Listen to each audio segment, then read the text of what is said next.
بالله من شرور أنفسنا ومن سيئات أعمالنا من يهده الله فلا مضل له ومن يضلل فلا هادي له وأشهد أن لا إله إلا الله وحده لا شريك له وأشهد أن محمدا عبده ورسوله وما بعد.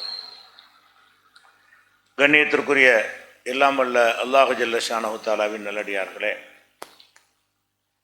அல்லாஹுவால் மிகவும் வெறுக்கப்படுகிற பெருமை என்கிற தீய குணம் நம்மிடத்தில் இருக்கக்கூடாது என்பது பற்றிய ஒரு பகுதியை சென்ற வாரம் பார்த்தோம். அதில் இருக்கிற தகுதிகளை வைத்து பெருமை அடிப்பது ஒரு வகை, பெருமைக்கு சம்பந்தமில்லாத விஷயங்களிலே பெருமை அடிப்பது ஒரு வகை இருக்கிறது. இதுதான் பயங்கரமான ஒரு குற்றம். அதில் முதலாவதாக விஷயம் என்ன என்றால், பாரம்பரியத்தை வைத்து பெருமை அடிப்பது. நம்முடைய முன்னோர்கள் நல்லவர்களாக இருந்தால் அதை வைத்து நம்ம பெருமடிக்கிறது. நாம் நல்லவர்களாக இருந்து பெருமடிப்பது தப்பு தான்.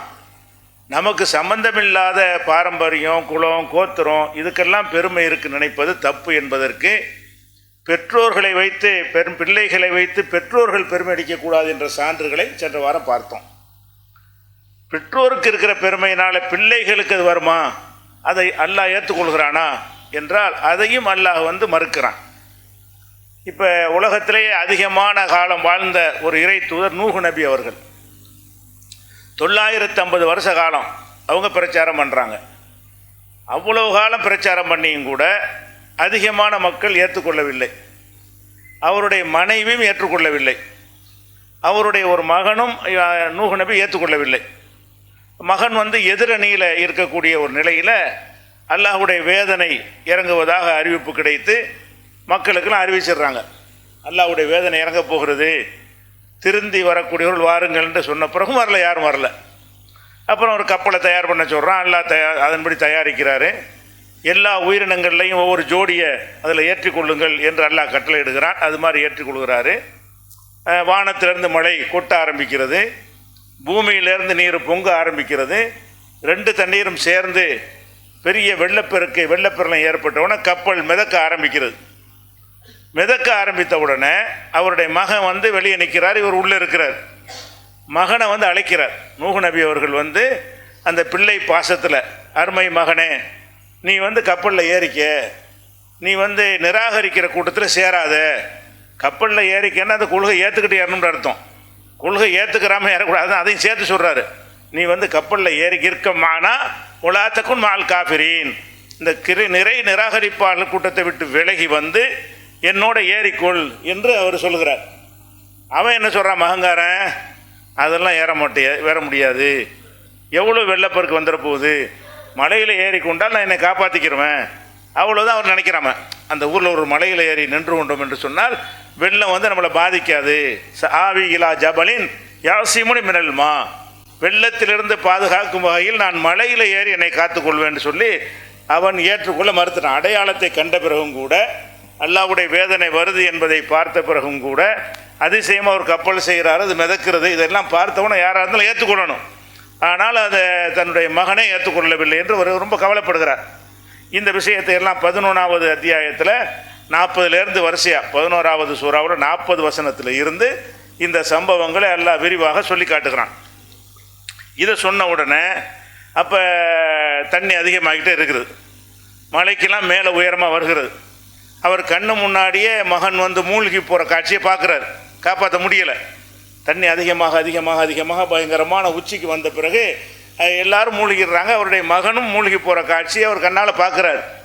உடனே அல்லாஹ்விடத்தில் இப்போ ஒரு பிரார்த்தனை செய்கிறார். தந்தை என்ன இருந்தாலும் பிள்ளை தானே, பிள்ளைக்காக என்ன செய்கிறாருன்னு கேட்டால், ஓ நாதா நூஹுன் ரப்பஹு, நூஹு தன் இறைவனை அழைத்து பிரார்த்தனை செய்தார். இன்ன புனிமின் அகலி, யா அல்லாஹ், என்னுடைய மகன் என் குடும்பத்தை சேர்ந்தவன் தானே. ஓ இன்ன வாதக்கல் ஹக்கு, உன்னுடைய வாக்குறுதி உண்மைதானே, அதனால் என் பிள்ளையை காப்பாற்று.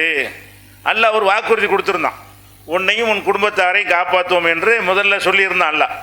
அதை யாபத்தில் வைத்துக்கொண்டு அவர் என்ன செய்கிறாரு, உன்னுடைய வாக்குறுதி மெய்யானது தானே, இப்போ என் மகன் மூழ்கிறானே, என் குடும்பத்தை காப்பாற்றுற சொன்னிய, அதனால் என் மகனை காப்பாற்றிரு என்று இறைவனிடத்தில் அந்த நேரத்தில் துவா செய்கிறார். அது எப்போ செய்கிறாருன்னு கேட்டால், இந்த வாக்குறுதி எப்போ அல்லாஹ் கொடுத்தான்னு கேட்டால், அந்த வசனம் எப்படி இருக்குன்னு கேட்டால், அதாவது இஹ்மல் ஃபீஹா மின் குல்லின் ஜௌஜைனி இஸ்னைனி, எல்லா உயிரினங்கள்லையும் ஒவ்வொரு ஜோடி ஏற்றிக்கொள். அகிலக்க, உன் குடும்பத்தாரை ஏற்ற வாக்குறுதிங்கிறார். உன் குடும்பத்தாரை ஏற்றிக்கொண்டு எல்லாம் சொல்லியிருந்தான். சொல்லும் போதே ஒரு விதிவில கூட சொல்லியிருந்தான், அதை அவர் கவனிக்கலை. இல்லாமன் சபக அலைகில் கவுடு, யாருக்கு எதிராக என்னுடைய முடிவு உறுதியாகிவிட்டதோ அந்த குடும்பத்தாரை தவிர மற்ற குடும்பத்தாரை ஏற்றி காப்பாற்றும் நல்லா சொன்னான். இந்த இல்லாமன்கிறவர் கவனிக்கலை. குடும்பத்தை காப்பாற்றும் என்று சொன்னாயே, என் குடும்பத்தில் என் மகன் ஒரு ஆள் தானே, என் மகனை காப்பாற்று என்று சொல்லி நூஹ் நபி அவர்கள் துவா செய்கிறார்கள். அப்போ என்ன செய்கிறான், அல்லாஹ் வந்து உடனே மறுக்கிறான். யா நூஹ் இன்னஹு லைஸ மின் அஹ்லிக, அவன் உன் குடும்பத்தானே கிடையாது. உனக்கு பிறந்து இருந்தாலும் உன்னுடைய கொள்கை ஏற்றுக்கொள்ளவில்லை என்று சொன்னால் அவன் வந்து உன் குடும்பத்தான் கிடையாது என்று சொல்லிவிட்டு கடும் வார்த்தைகள் அல்ல அந்த இடத்துல யூஸ் பண்ணுறான். இந்த பாரம்பரியம் அதுக்கெல்லாம் கடுகளோ மரியாதை கிடையாது. 950 வருஷம் உழைச்சிருக்காரு, அவர் புள்ள தானே, அவருக்கு ஒரு சலுகையை கொடுப்போமே. அல்லாஹ் என்னை ஏற்றுக்கிட்டானா இல்லையா, என்னை ஏற்றுக்கொண்டால் நான் அவனை அங்கீகரிப்பேன். எவ்வளோ பெரிய நல்லடியாருடைய மகனாக இருந்தாலும் அதை வச்சுக்கிட்டு என்கிட்ட வர முடியாது. இந்த பாரம்பரியம் குலப்பெருமைக்கெல்லாம் இடம் இல்லைங்கிறதுக்கு சான்றாக இதை வந்து என்ன செய்கிறான் அல்லான்னு கேட்டால், இன்னஹு அமலுன் கைரு சாலிஹின், நீ செய்கிற அந்த செயல் கெட்ட செயல். என்கிட்ட வந்து மகனை காப்பாற்றுன்னு கேட்குற, இன்னஹு அமலுன் கைரு சாலிஹின், இது நல்ல செயலே கிடையாது. ஃபலா தஸ்அல்னி மா லைஸ லக பிஹி இல்முன், உனக்கு அறிவு இல்லாத விஷயத்தில் என்கிட்ட பேசாத. உனக்கு தெரியுமா இவனை பற்றி? எனக்கு தெரியும். அப்போ என்னை ஏற்றுக்கொள்ளாத ஒருத்தர் நீ சிபாரிசு பண்ணுகிறாய், உனக்கு அறிவு இல்லாத விஷயத்தை பற்றி என்னிடத்தில் கேட்காதங்கிறான். கடும் கோபத்தோடு அல்லாஹ் என்ன செய்கிறான் சொல்லுகிறான். அதே மாதிரி இன்னி அழிவுக்க, உனக்கு நான் அறிவுரை கூறுகிறேன், அன் தக்கூன மினல் ஜாஹிலீன், மூடர்களில் ஒருவராக ஆகக்கூடாது என்று அறிவுரை சொல்கிறான். அல்லாஹ் சொல்கிறான், நூஹ் நபி பா சொல்கிறான், நீ மடையர்களில் ஒரு ஆள் ஆகிடக்கூடாது. மூடர்கள் தான் அந்த மாதிரி பேசுவாங்க. எந்த மாதிரி, அப்பனுக்கு உள்ள பிள்ளைக்கு பாரம்பரியம், அவர் நல்லவராக இருந்தால் பிள்ளைக்கு நல்லவர், அவர் அந்தஸ்து கூட அந்த அந்தஸ்து பிள்ளைக்கும் வரும். இதுகளெல்லாம் மூடர்கள். மூடர்கள் பேசுவது போல என்னிடத்தில் பேசுவதை விட்டு உனக்கு நான் அறிவுரை சொல்கிறேன். 11வது அத்தியாயத்தில் 46வது வசனத்தில் அல்லாஹ்வுடைய இந்த எச்சரிக்கை வருகிறது. அப்போ அல்லாஹ் எப்படி பார்க்குறான், இவ்வளோ தியாகம் பண்ணியிருக்காரு, எவ்வளோ கஷ்டப்பட்டிருப்பார் அந்த மக்கள் மத்தியில். எல்லாராலையும் புறக்கணிக்கப்பட்டு, ஒட்டுமொத்தமாக புறக்கணிப்பட்டு, மனைவி கூட வரலைங்கிற அளவுக்கு நொந்து போய் அவர் பிரச்சாரம் பண்ணியிருக்காரு. அந்த பிரச்சாரத்திற்காக ஒரு மதிப்பளித்து வகை வைத்து அவருடைய தகுதி மகனுக்கு இறங்குமா?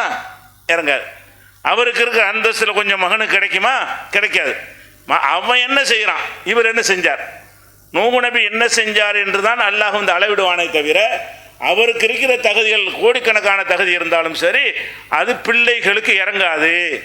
எப்படி தந்தைமார்களுக்கு வந்து இறங்காதோ, ஒருத்தனுக்கு இருக்க தகுதி அவனுடைய தாத்தா அப்பனுக்கு இறங்காதோ, அந்த மாதிரி பிள்ளைகளுக்கும் வராது. அவன் நல்லவனாக இருக்கணும். இப்படி இருக்கும்போது இவன் என்ன செய்கிறான், நான் அந்த குடும்பத்தில் உள்ளவன், இந்த பெருமை அடிக்கிறான். அதே போல் குடும்பம் எவ்வளோ பெரிய பாரம்பரிய குடும்பமாக இருக்கட்டும், அது இப்படி உனக்கு வரேன், நீ என்ன செஞ்ச, நீ என்னவா இருக்கிற அதை சொல்லு. நான் இந்த மாதிரி சேவை செய்கிறேன், இந்த மாதிரி பிரச்சாரம் செய்கிறேன், இந்த மாதிரி உதவிகள்லாம் செய்கிறேன், இப்படின்னு உங்ககிட்ட ஏதாவது இருந்து சொன்னால் ஒரு அர்த்தம் இருக்கிறது. பாரம்பரியத்தை பற்றி சொல்லக்கூடாது என்பதற்கு நூஹ் நபிக்கு கொடுத்த அந்த கடும் ஜாகிலுடைய வேலை, மூடர்கள் வேலை என்ற அந்த எச்சரிக்கையிலிருந்து நம்ம என்ன செய்கிறோம், எடுத்துக்கொள்கிறோம். அவர் என்ன செய்கிற உடனேயே அல்லாட்ட சரணடைஞ்சிடுறாரு. நூஹ் நபி சொல்கிறாரு, இன்னி அவுதுபிக்க, இறைவா ஒன்றை நான் பாதுகாப்பு தேடுகிறேன், அன் அஸ்அலுக்க மா லைஸ லி பிஹி இல்முன், எனக்கு அறிவு இல்லாத விஷயத்தை உன்னிடத்தில் பேசுவதை விட்டும் பாதுகாப்பு தேடுகிறேன். இனிமேல் நான் பேச மாட்டேன். இனிமேல் பேசாமல் இருக்கும்போது நீ தான் என்னை காப்பாற்று, அதுக்கு பாதுகாப்பு. நான் பேசிட்டேன், மன்னிச்சிரு. அதே நேரத்தில் இனிமேல் நான் இப்படி பேசாமல் இருப்பதற்கு உன்னிடத்தில் நான் பாதுகாப்பு தேடுகிறேன். ஓ இல்லா தகுஃபிர்லி, இதை நீ மன்னிக்காவிட்டால், ஓ தரஹம்னி, எனக்கு அருள் புரியாவிட்டால், அக்கும் மினல் ஹாசிரீன், நான் நஷ்டவாளி ஆகி போயிடுவேன். எல்லாம் தெரியும். இந்த கேட்டது அவ்வளோ மன்னிப்பு கேட்கிறார். இவ்வளோ கட்டும் எச்சரிக்கை எல்லாம் கொடுத்தவன ஒரு மடத்தனமான வேலையை நம்ம செஞ்சு விட்டோமே. பிள்ளை பாசம் வந்து என்ன செஞ்சிருச்சு, நம்மளை மாற்றிருச்சே.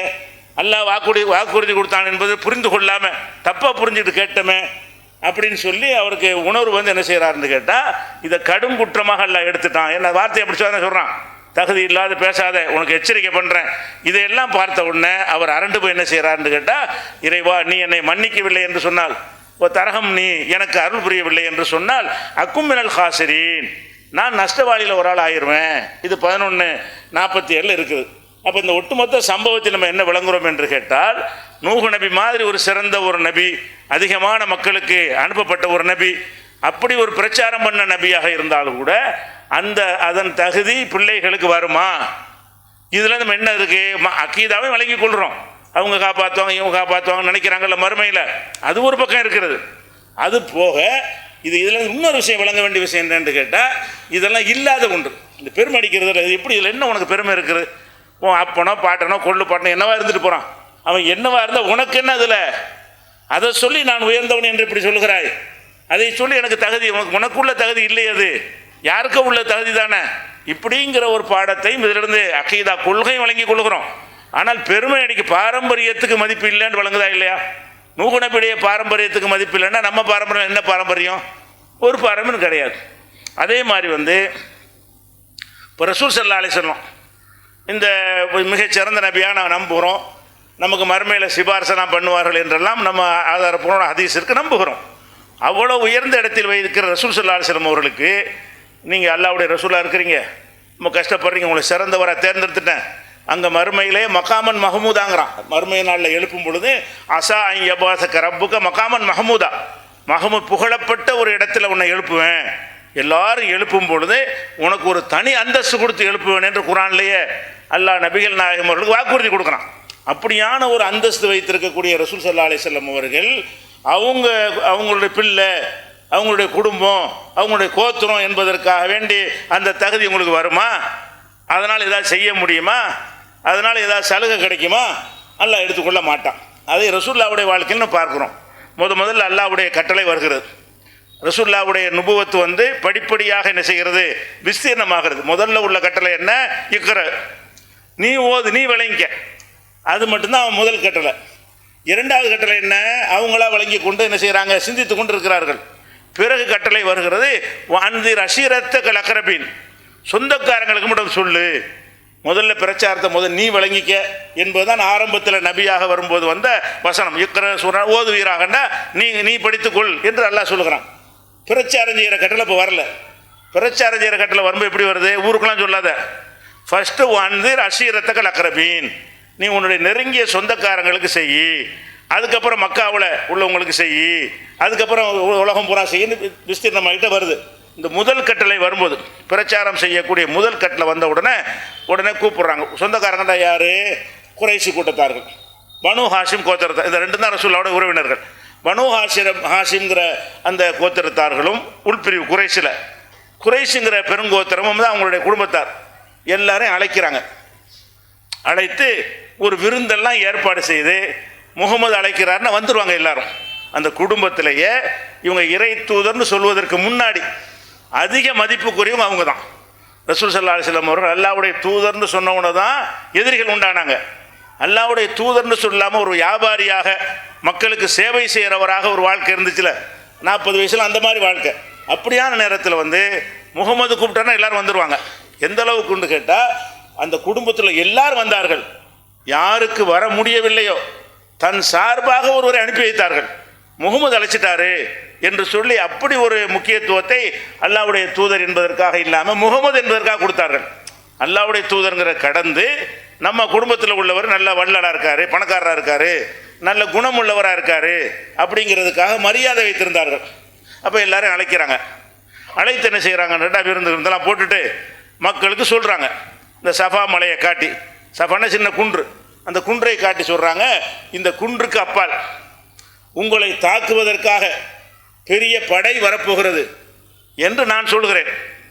இதை நீங்கள் அப்படியே நம்புவீர்களா, இல்லை நாங்கள் போய் செக் பண்ணுவோன்னு சொல்லுவீங்களா என்று கேட்குறாங்க. மலை மறைச்சி இருக்கிறது, மலைக்கு முன்னாடி இவங்க இருக்கிறாங்க.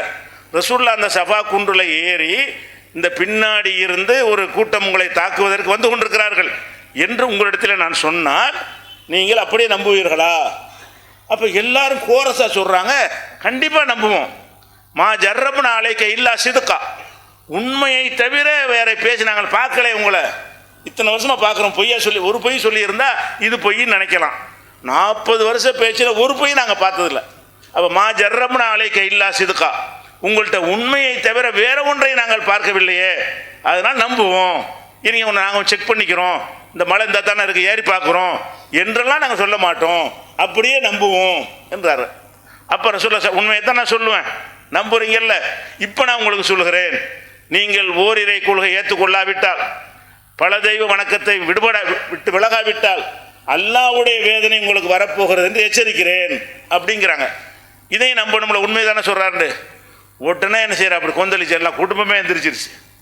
அவங்க சொந்த பந்தம் எல்லாரும் இவ்வளவு சந்தோஷமாக வந்தவர்களுக்கு இந்த ஒரு சொல்லை தாங்கிக் கொள்ள முடியலை. என்ன அல்லாஹ் மட்டும் வணங்கணுமா, நாங்கள் தெய்வமாக வணங்கியதெல்லாம் விட்டுணுமா என்று சொல்லிவிட்டு அவங்க மேலே ரொம்ப பாசம் வச்சிருந்தது அபூ லஹப், ரசூலுல்லாஹ்வுடைய பெரிய தகப்பனார் அபூ லஹப்.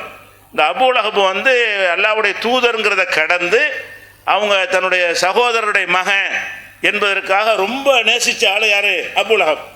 எப்போ எந்த அளவுக்கு நேசித்தார் என்று கேட்டால், அவருடைய அப்துல்லா பிறந்து விட்டார் என்கிற, அப்துல்லாவுக்கு வந்து குழந்தை பிறந்து விட்டது, முகமதுன்னு குழந்தை பிறந்து விட்டது என்ற செய்தி அவருக்கு போய் ஒரு அடிமை, அவருடைய அடிமை பெண் போய் சொல்லுது. அந்த சந்தோஷத்தில் ஒரு நல்ல செய்தி சொல்லிவிட்டாய், இதற்காக உன்னை விடுதலை செய்கிறேன், உங்கள் அண்ணனுக்கு குழந்தை பிறந்துருச்சுன்ற அந்த செய்தியை சொன்னதற்காக வேண்டி அவற்றை அடிமையாக இருந்த சுவைபா என்கிற ஒரு அடிமை பெண்ணை உனக்கு விடுதலை செய்கிறேன். ஒரு ஆளை விடுதலை செய்கிறேன்னா பல கோடி, ஒரு ஆடு மாடு மாதிரி மனிதர்கள் விற்கப்பட்ட காலம், பெரிய தொகை அதுக்கு, அதை விடுதலை செய்தால் பெரிய லாஸு.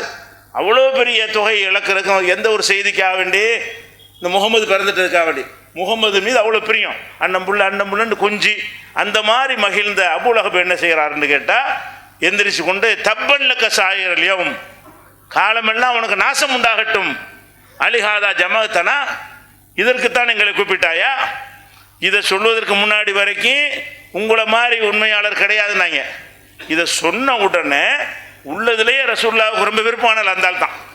ரசூல் ஸல்லல்லாஹு அலைஹி வஸல்லம் அவர்கள் மீது ரொம்ப பிரியம், அந்த குடும்பத்திலேயே ரொம்ப பிரியம் வச்சுருந்தார் யார், அபூ லஹப் தான். அதை விட அந்த கற்சிலைகள் மீது ஒரு பக்தி கூடுதலாக இருந்துச்சு. ரசூலுல்லாஹ் மேலே இருக்கிற பக்தியை விட, பிரியத்தை விட அந்த தெய்வமாக நினைத்தார் இல்லையா, அந்த பக்தி வந்து மேலங்கி இருந்தது. மேலங்கி வந்து என்ன செய்கிறாருன்னு கேட்டால், அவர் தப்பன் லக்க சாயிரல் யௌம், அப்போ தப்பன் லக்க சாயிரல் யௌம், காலமெல்லாம் உனக்கு நாசம் உண்டாகட்டுமாக என்று சொல்லி அவர் மண்ணை வாரி தூத்துக்கிறார். உடனே அல்லாஹ் என்ன செய்கிறான், அவனை கண்டித்து ஒரு வசனத்தை இருக்கிறான்.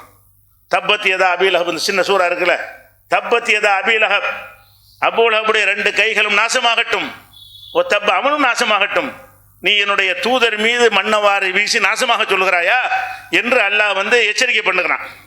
இந்த சம்பவத்தின் போது ரசூல் ஸல்லல்லாஹு அலைஹி வஸல்லம் என்ன செய்கிறாங்கன்னு கேட்டால், ஒவ்வொருத்தரையாக கூப்பிட்றாங்க. இதான் பிரச்சனை, குடும்பத்தாரை கூப்பிட்றாங்க. அப்து முனாஃப் கூட்டத்தார்களே, நல்லா தெரிஞ்சுக்கிறங்க, என்னுடைய செல்வத்தில் எதை வேண்டாலும் கேளுங்க, உங்களுக்கு தருவேன். லா அக்னி அன்கும் மினல்லாஹி ஷையா, அல்லாஹ்விடமிருந்து உங்களுக்கு நான் எதுவும் செய்ய முடியாது, நீங்களா நல்லவங்களா இருந்தால் தான் நீங்கள் தப்பிப்பீங்களே தவிர என்னுடைய உறவை சொல்லிக்கொண்டு நீங்கள் தப்பிக்க முடியாது. லா உகுனி அன்கும் மினல்லாஹி ஷையா, அல்லாஹ்விடமிருந்து உங்களுக்கு எதுவும் என்னால் உதவ முடியாது அப்படின்னு அப்து முனாஃப்னு கூப்பிட்டு சொல்கிறார். அப்புறம் பனு ஹாஷிமை கூப்பிட்றார். பனு ஹாஷிமே, ஹாஷிம் கோத்திரத்தாரை தெரிஞ்சு கொள்ளுங்கள், சலூமி மாலி, என்னுடைய பணங்காசை கேளுங்க, அது நிறைய இருக்கு, உங்களுக்கு தருவேன். ஆனால் லா உகுனி அன்கும் மினல்லாஹி ஷையா, அல்லாஹ்விடமிருந்து உங்களை எனக்கு காப்பாற்ற முடியுமா என்றால் முடியாது. அப்புறம் அப்பாஸே, யா அப்பாஸே உனக்கு என்ன வேணும் கேளு. அப்பாஸே பெரிய தகப்பனார். அப்பாஸே உங்களுக்கு என்ன வேணும் கேளுங்கள், தருகிறேன். ஆனால் அல்லாஹ்விடமிருந்து உங்களை என்னால் காப்பாற்ற முடியாது. யா சஃபியாங்கிறது மாமி, தகப்பனாருடைய சகோதரி. சஃபியாவே, என் மாமி உங்களுக்கு என்ன வேண்டும், என்ன வேண்டாலும் கேளுங்க, தருகிறேன். ஆனால் அல்லாஹ்விடமிருந்து எங்களால் காப்பாற்ற முடியாது. யா ஃபாத்திமாவே, மகளை பார்த்து சொல்கிறாங்க, உனக்கு என்ன வேணும், என்னுடைய பொருளாதாரத்தை கேள்வி தருகிறேன். நீங்கள் நல்லவங்களாக மாறவில்லை என்று சொன்னால் என்னுடைய பிள்ளை என்கிறதை வைத்துக்கொண்டு அல்லாஹ்விடத்தில் தப்பிக்க முடியாது என்று எச்சரிக்கை ஆரம்ப எச்சரிக்கை. இஸ்லாத்தினுடைய ஆரம்ப எச்சரிக்கை என்னதான், ரசூல் ஸல்லல்லாஹு அலைஹி வஸல்லம் பிரச்சாரம். முதல் நபி ஆகிட்டாங்க, உலகத்துக்கு சொல்லும்போது முதல் செய்தி என்ன செய்தியாக வருதுன்னு கேட்டால், இந்த பாரம்பரியத்துக்கு வராதிங்க, என் குடும்பம், என் கோத்திரம், எனக்கு உறவினர், என் பேர பிள்ளை, சித்தப்பா, பெரியப்பான்னு சொல்லி கொண்டு வர முடியாது. அதுக்கு எந்த தகுதியும் கிடையாது.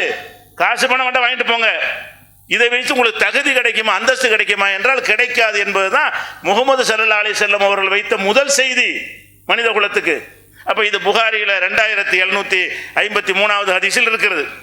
அப்போ இதில் நம்ம என்ன விளங்குறோம், முகமது ஸல்லல்லாஹு அலைஹி வஸல்லம் அவர்கள் உயர்ந்த தூதராக இருந்தாலும் அவர்கள் கூட அவங்களுடைய பிள்ளைகளுக்கு ஒன்றும் செய்ய முடியலை, குடும்பத்தாருக்கு ஒன்றும் செய்ய முடியலை. இந்த பிரகடனத்தையும் சொல்லி காட்டுகிறார்கள். இதில் கொள்கை விளக்கம் இருக்கிறது. மறுமை நாளில் வந்து ரசூலுல்லாஹ் யாராக இருந்தாலும் காப்பாற்றிடுவாங்க, மூடுதோதனா காப்பாற்றிடுவாங்கன்னு நினைக்கிறாங்கல்ல, அதுக்கு மரணடி இருக்கிறது. அது போக பாரம்பரியமாக ஒன்றும் வராது. ரசூலுல்லாஹ்வுடைய குடும்பம் என்கிற மகள் என்ற காரணத்திற்காக ஃபாத்திமா கூட தப்பிக்க முடியாது. ஃபாத்திமா அவங்க நல்லவங்களாக இருந்தால் தப்பிச்சு கொள்ள முடியும். அவங்க நல்லவங்களா இல்லாமல் நம்ம வாப்பா நல்லவராக இருந்தார் போதும்னு நினைத்தார்களே, ஆனால் அது நடக்காது. தகப்பனுடைய பெருமை பிள்ளைக்கு வராது என்பதை அவ்வளோ தெளிவாக சொல்கிறாங்களே இல்லையா? அப்புறம் என்ன பாரம்பரிய பெருமை? நாங்கள் அந்த குலம் இந்த கோத்திரம்னு பெருமை அடிக்கிறோமே, நியாயம் ஏதாவது இருக்குதா? கடுகளும் நியாயம் இல்லை. அதே மாதிரி நபிகள் நாயகம் ஸல்லல்லாஹு அலைஹி வஸல்லமுடைய பெரிய தகப்பனார், இன்னொரு பெரிய தகப்பனார் அபூ தாலிப். அபூ லஹபுக்கு அடுத்து இவர் கொஞ்சம் பாசம் நல்லா வச்சுருந்தார். ஆனால் அல்லாஹ்வுடைய தூதர்னு சொன்னவொன்னு அபூ லஹப் வெறுத்துட்டான். இவர் வெறுக்கலை. அல்லாஹ்வுடைய தூதர் அறிவித்த பிறகு கூட அபூ தாலிப் என்ன செய்கிறாருன்னா, ரசூலுல்லாஹ்வை நேசிக்கிறார், அவங்களோட வளர்க்குறாரு. அவர் தான் வீட்டில் வச்சு வளர்த்தது அவர் தானே, அந்த மாதிரி பாசமாக வளர்த்துருக்கிறார்.